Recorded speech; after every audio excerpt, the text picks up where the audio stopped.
Hey guys, it's been a while. It's been over a year since I took down my channel in June of 2020, and 2 years since I left the Warrior Cats community and Twitter. A lot of things have happened in the past 2 years, and not just for me, but today I really want to address it as comprehensively as I can. I'll be splitting things up into parts because there's a lot of what I want to say, and I will include timestamps to each section in the description for reference. Okay, let's get started. In this section, I cannot avoid mentioning another person who is part of the story, and if you are familiar with the incident, then you will know who I am speaking about. However, for the sake of their privacy, I will not be naming them today. Please do not reach out to or contact this individual. Since this incident, I have apologized to this person, and they have nothing to do with anything else in the video. In June of 2019, I was a popular Warrior Cats animator on YouTube. I also had a pretty significant Twitter presence. I held, at the time, a lot of power in that community. There was, during this period, a rumor that another person in our community had a secret R18 for Affinity account with feral porn on it. This rumor was confirmed to be true, and the individual posted about this on Twitter. At the time, I felt this was wrong and something that I, as a person with power in this community, needed to do something about. In the intervening years, I've come to realize that it was none of my business, and then I inserted myself into a situation when I should not have. I judged this person unfairly and unkindly. I misinterpreted this individual's post about the situation and believed that they were lying about the dates that this content was created. Because the content being discussed was not safe for work, people were understandably vague when describing it, because obviously there are minors on Twitter, so it was inappropriate to link even censored proof or screenshots of the now deleted account. That evening, I was talking to several people in DMs about this topic, and because of that, in DMs, I would ask people first if they were 18, and second, if I could send them a screen cap of the Fur Affinity Gallery to show exactly what we were talking about. In all other instances, I got a yes to both of these questions before I shared the image. However, one time, I did not.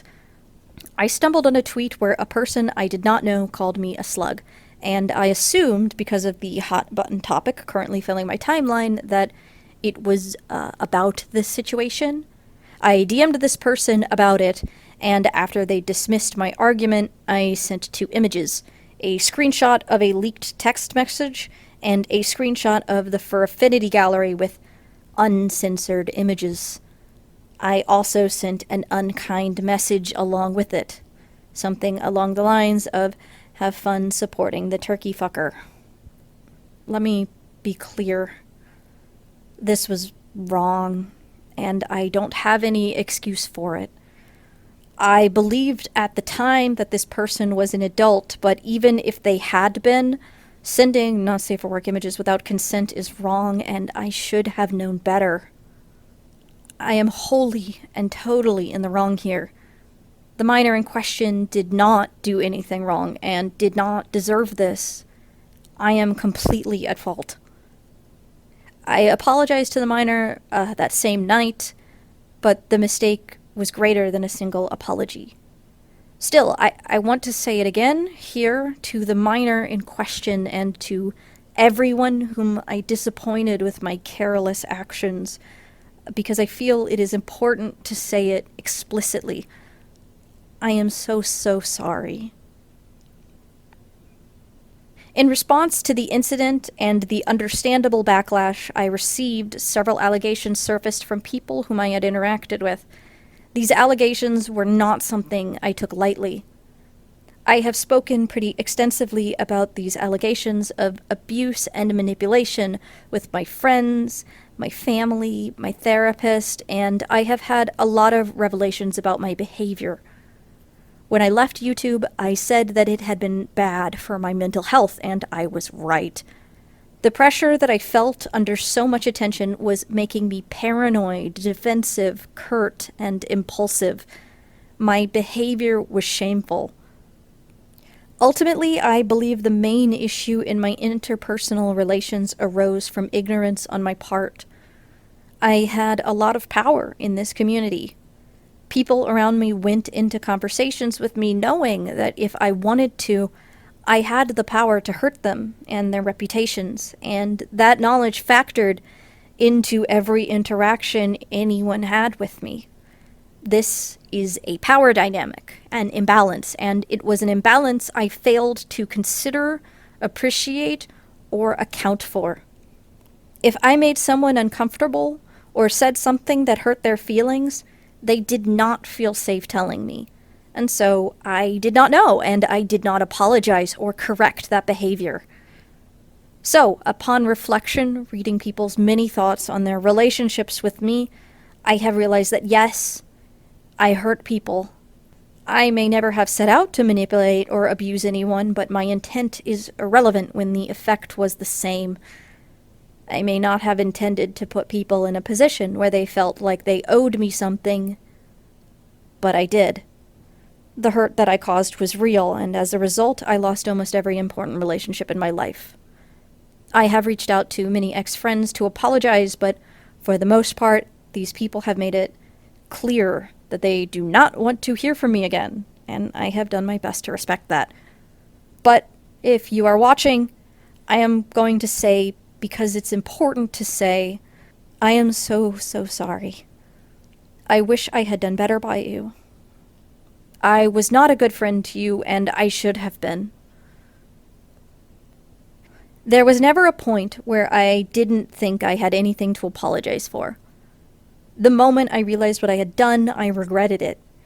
I've mentioned it before, and it is not a secret, but I am a CSA victim myself, so the realization that I had done this was one that affected me deeply.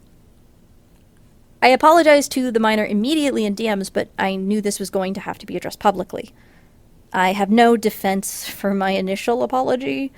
I made it very soon after what had happened, and while I was still upset, and I did not think my words through before I spoke them.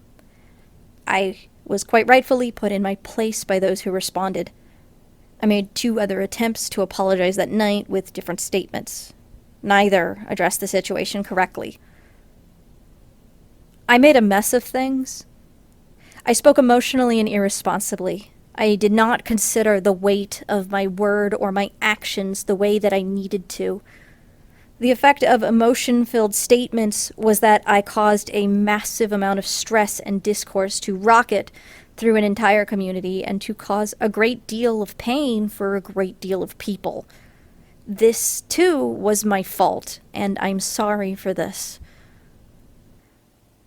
I do not want to deflect from the major accusations by spending too much time on any lesser ones, but I would also like to clarify just one thing. During that night, I had mentioned I was in the hospital, which I should not have mentioned at all, but many people claimed I was lying. I was not. The reason for this rumor is that I was still on my phone while I claimed I was in the emergency room. The reason for this is simple, and it is that it was not a particularly good hospital that I visited. They just didn't take my phone. That's all it was. After this all happened, I took a break. I spent some time with my family. I talked to my mom. I talked to my therapist. I deleted my Twitter and stayed for the most part off of social media since it had enabled my poor behavior in the first place. I stopped making Warrior Cats content and focused on original work. I hoped that if I kept making content, then I would prove I was not a groomer and abuser as had been alleged with time and improving my behavior. I still liked Warrior Cats. I started making Warrior Cats art in the first place because I liked doing it. After 6 months or so, I had made a private animatic to show my friends and patrons who all liked it, and I decided it would be alright to make some occasional Warriors content in between my other posts as long as I stayed out of the social part of the community. Ultimately, I caused a lot more strife in the community, yet again. Months later, I made a few texts expressing regret and saying that if anyone wanted an apology or to speak to me about what happened, I'd like to. This was motivated toward the onset of the pandemic by a sudden, overwhelming fear that I would die without having made these apologies or fixed these mistakes, or at least tried to. A friend of mine specifically advised that I had been in the wrong regarding the original individual I mentioned who had the Fur Affinity account, and I valued their opinion greatly. I reached out to this person to talk about what had happened and to apologize for my part in it. They are truly a wonderful person whom I unfairly judged and hurt because I had the power to do so, and I wielded it irresponsibly and carelessly. Sometime later, I made a video discussing everything that had happened and apologizing again because I had never addressed it in that way, and I was encouraged to do so. I felt that it was important. The reaction to this video was mixed. In an effort to provide transparency, I did not edit or rehearse that video. Unfortunately, I don't feel this decision had the effect that I wanted. I spent quite a bit of it stimming, stuttering, and looking away, and this was very distracting. That's why I have chosen to do this video as a voiceover, and I've added in a speed paint for visuals so that it's not just a black background. I will not be privating or unlisting this video. I did not make content for very much time after this, and eventually I reached the point where I could no longer bear the pressure of my platform. I posted a final video saying I was quitting, and then I privated my channel. I'm glad that I did this. I needed to take time away to work on myself and on my issues. I never set out to become a fandom boogeyman. I wanted to create a platform of positivity, and I wanted to uplift those around me. I had wanted to use my platform to promote and support the artists I interacted with, to succeed mutually with everyone who collaborated with me. In the time since the incident, many of those I worked with have come to regret working with me. I am ashamed of this, and I am so sorry to everyone who regrets having done so. I want to thank Warrior Cats Reuploads for diligently rehosting my work, and most importantly, the maps that people worked so hard to make.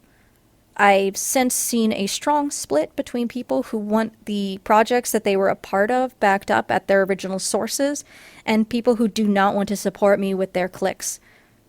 I've republished the maps here on Draconator at their original sources for the first group, but I would encourage those who have re-uploaded the same videos to please leave them up so that people from the second group can choose to go elsewhere if they want to. To conclude, I have made mistakes and I have caused a lot of pain to a lot of people, many of them being people I cared very much for. I hurt an entire community with my actions, a hurt I still see sting today. To anyone who has been negatively impacted by the things that I have done, I am so sorry for having let you down. I wish I had been better and done better, and I didn't. I cannot responsibly consider creating art in public again without making a video like this, especially on this platform. I do not entirely know what the future holds, but I know that doing this must preclude anything else. Thank you for your time and for listening.